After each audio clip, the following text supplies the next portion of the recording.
The reason why we need, I think, to think a bit more carefully about how we train horses is because in the past 30, 40 years we've had tremendous advances in surfaces, in veterinary diagnostics, in veterinary medicine, treatments, physiotherapy, nutrition. However, we still have very high rates of orthopaedic injury in horses.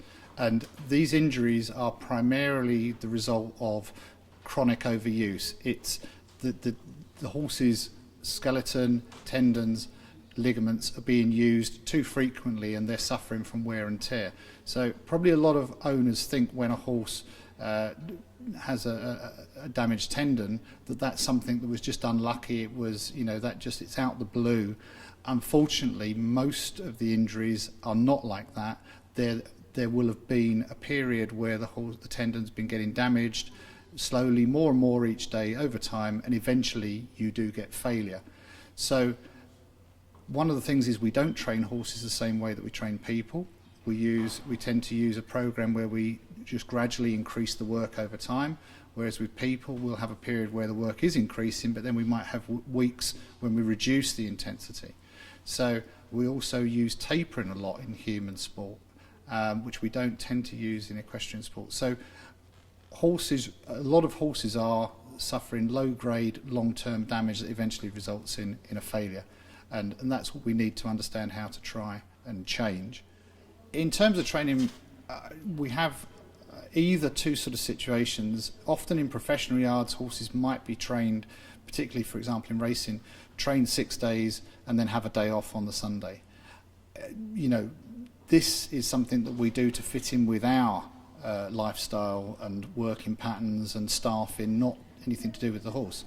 Similarly, we have people who work where the horse does relatively little in the week and then is ridden fairly intensively Friday, Saturday, Sunday. And probably neither of these are ideal. What I tend to see is most horses doing too many hours of being ridden, and having rest or lower intensity days too infrequently. So for example, what you might try is working for 2 days, rest day, working for 2 days, light day, working for 2 days, because we have to really think about training horses differently. We have a huge rate of injuries. These, as we've said, these are not freak, catastrophic, unusual injuries. These are wear and tear injuries, and the only way those come about is by too much use. We tend to train horses in the same way that we perhaps get ourselves fit, which is, thinking about human athletes exercising twice a day.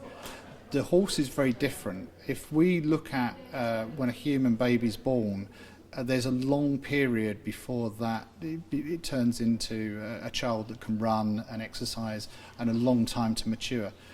The horse is very different. The foal is precocious in athletic terms. From within hours of being born, the foal is able to get up and canter with its mother.